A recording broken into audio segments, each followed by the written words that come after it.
Have you ever wondered why some of us deal with toxic people effectively without confrontation or emotional fallout? What's the secret behind it? No arguments, no explanations, no emotional chaos. This isn't a personality trait, and it's not luck. It's a trained pattern of behavior, one that's learned, practiced, and applied deliberately. What exactly are they doing differently, and why does it disarm toxic behavior so effectively? Watch till the end, because what you'll learn might surprise you. Before we talk about the specific behavior, how to actually deal with toxic people, let's dive into what emotional intelligence really is and who are the people that actually have it. Daniel Goldman once explained emotional intelligence this way: it's not about having emotions, it's about not letting your emotions run the meeting. Psychological research on emotional regulation shows that emotional intelligence is the skill of managing emotional responses under social pressure. So, what does that actually mean in real life? Emotional intelligence isn't about suppressing emotions. It's about not acting them out automatically. Emotionally intelligent people still feel irritation, tension, even anger, but there's a short pause between what they feel and what they do next. That pause is the skill. It's the moment where most people react and where emotionally intelligent people choose. And that's why they're so effective with toxic behavior. One of the first things you'll notice about emotionally intelligent people is that they don't rush to explain themselves. Not because they're cold and not because they don't care. They've learned that explanations don't calm toxic behavior. They often feed it. So instead of filling the silence, they let it work. They speak less. They choose their moments. And they don't feel the need to justify every boundary. That alone changes the entire interaction. Another thing that sets emotionally intelligent people apart is how they relate to control. They don't try to win conversations. They don't try to correct others. And they don't try to manage how they're perceived in the moment. Instead, they focus on something much simpler. They manage their access. Access to their time, access to their attention, access to their emotional energy. When toxic behavior shows up, they don't push back harder, they pull back slightly. Not dramatically, not to punish, just enough to remove leverage. And when leverage disappears, toxic behavior has nothing to work with. Emotional regulation under pressure is where this really shows. Emotionally intelligent people don't stay calm because nothing affects them. Pressure still lands, tension still shows up. The difference is what happens next. They notice the spike and they slow themselves down instead of speeding up. Breath steadies, tone stays neutral, body language softens instead of tightening. That regulation isn't accidental, it's practiced. And under pressure, practice always beats impulse. This is where predictability comes in. Toxic behavior depends on it. It pushes, expecting resistance. It provokes, expecting emotion. It escalates, expecting engagement. There's a script it relies on, but when emotional regulation stays consistent, that script stops working. The reaction doesn't arrive. The escalation falls flat. The pressure has nowhere to go. And when behavior can't predict an outcome, it starts to collapse. Not because it was confronted, but because it lost traction. This brings us to the technique itself. It's called calm disengagement.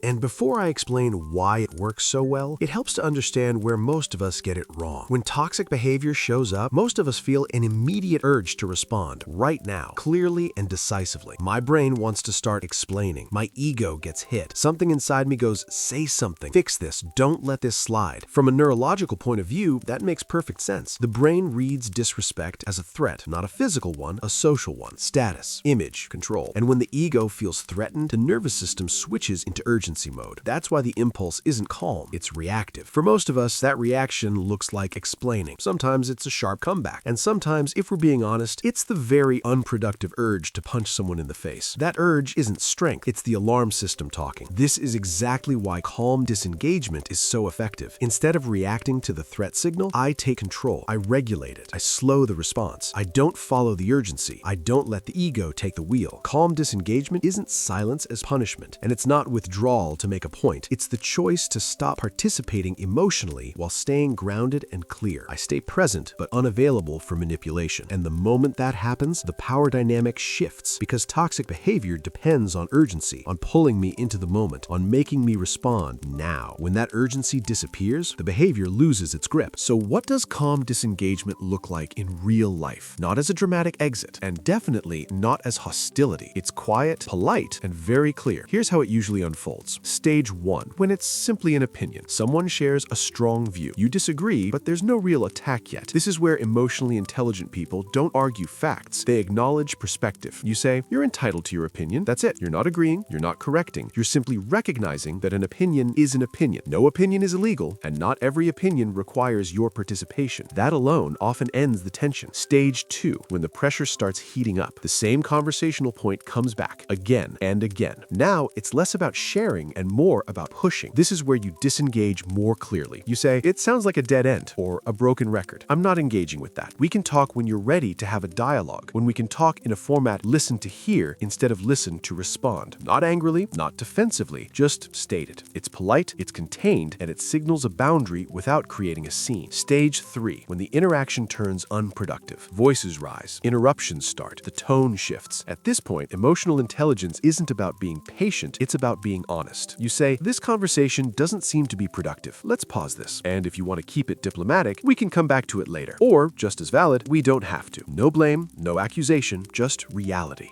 The last stage is when it stops being a dialogue and becomes a one-way monologue. One person talks, the other is expected to absorb. A real conversation only works when both people listen to hear, not listen to respond. That's the line emotionally intelligent people don't compromise on. When someone keeps interrupting, talking over you, or pushing to the point where you can't even finish a sentence, the conversation is no longer a conversation. It's one person reacting, not two people exchanging. At that point, calm disengagement becomes very simple. You give one clear warning politely. You say, please stop interrupting. I can see this conversation isn't working. Right now, only one of us is talking. No emotion, no sarcasm, just stating what's happening. If the interruptions continue, you disengage. You say, I'm pausing this conversation. And then you leave. You step away. You end the call. You create space. Not to punish, not to escalate, but because when someone is listening only to respond, there is nothing productive to continue. Calm disengagement isn't avoidance. It's knowing when a conversation has crossed the line from dialogue into noise. This is easy to apply with strangers or coworkers. It gets harder with people who have emotional access to you, family, partners, people you live with. The closer someone is, the more leverage they have over your nervous system. That's why emotional intelligence matters most, not in public, but in private, because you can't always leave the room forever, and you can't always hang up and disappear. So disengagement looks different here. When this happens at home, the pressure is different. You can't always leave immediately, and sometimes you don't even have space to breathe. So calm disengagement here starts with creating distance inside the same environment. You say you need a moment. You move to another room. You ask to be left alone so you can cool down. That's not avoidance. That's regulation. But if the pressure keeps building, if the other person won't stop, won't lower their tone, won't give you space, then disengagement becomes physical. You leave the house, not dramatically, not to prove a point. You say, I need to cool down. We both need to cool off. I'm going for a walk. You need to give me a chance to calm down. We'll talk later when we calm down. And you go.